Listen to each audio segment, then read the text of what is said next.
Hey everyone, sorry I am gone today again. I would much rather be with you than at the dentist, but that's where I am right now. And I got a few things we got to talk about here today. I'll try to go as quickly as I can, but stick with me so we can cover all the things we need to cover, and then we can have some time to get working on some stuff. Today, I want to talk about collaborative conversations. Last class, I think you had a chance to even collaborate a little bit with someone else on some work with Ricky Tiki Tavi. We'll do some of that similar kind of stuff here today. But we'll have collaborative conversations this year.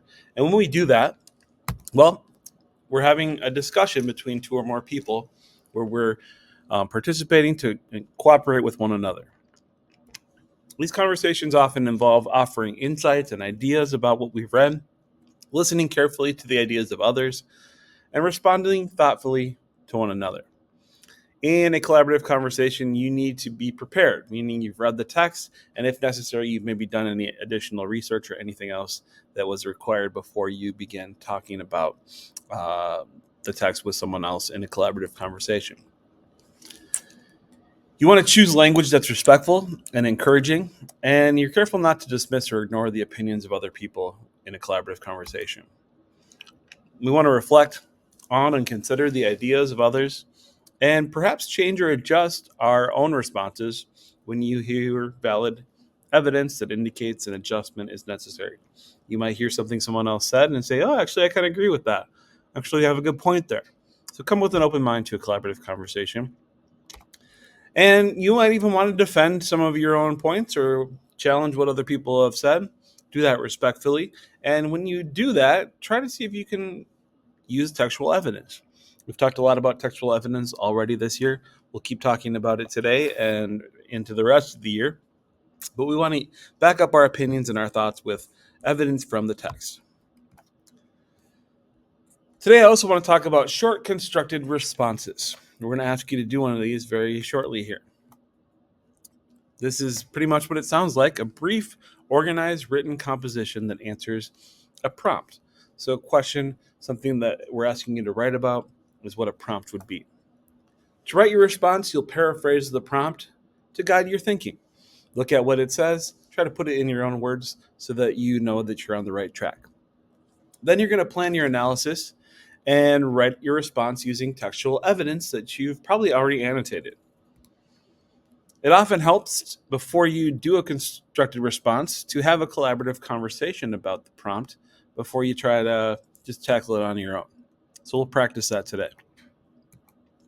In order to use textual evidence to write an effective short constructed response, you might want to, first of all, like I said, read the prompt and then break it down. We'll do that in a second. We'll look up any unfamiliar words that we might not know. We'll try to paraphrase the prompt, maybe even make a bulleted list of everything that the prompt is asking us to do, and just make sure that we're not missing anything by rereading the prompt so we know we're on the right track again. So let's look at a prompt before we have a collaborative conversation about it. Here's the prompt that you're going to be responding to. In this story, Riki Tiki Tavi, Naga and Nagana are portrayed as the villains.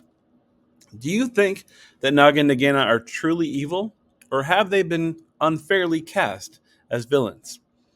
Think about how they react to other characters and events in the story.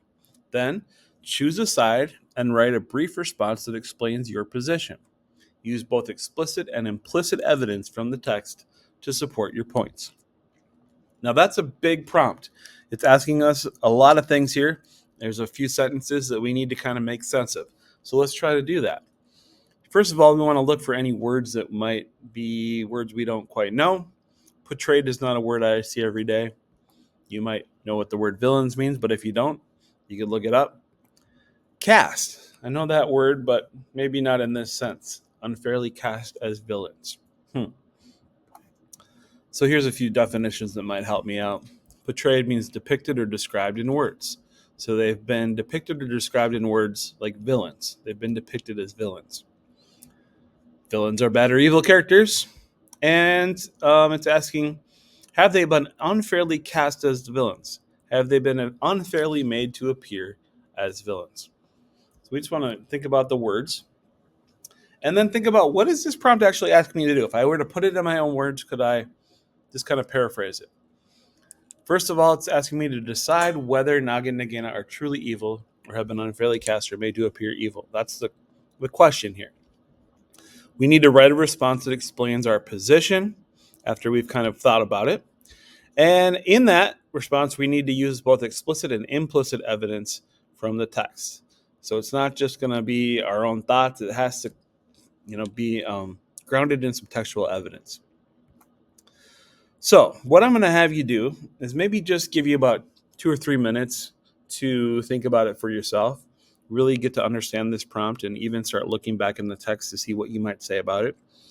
And then what we're going to do in our color groups is just circle up, and we'll give you 5 minutes here on the next slide to just have a chance to talk about it. Just 5 minutes of talking about this question, about this prompt, using textual evidence if we can. Just have a little conversation, kind of hash it out amongst some of your peers so that we have some ideas about the prompt to maybe get started with, and we'll go a little further in just a couple minutes. Okay?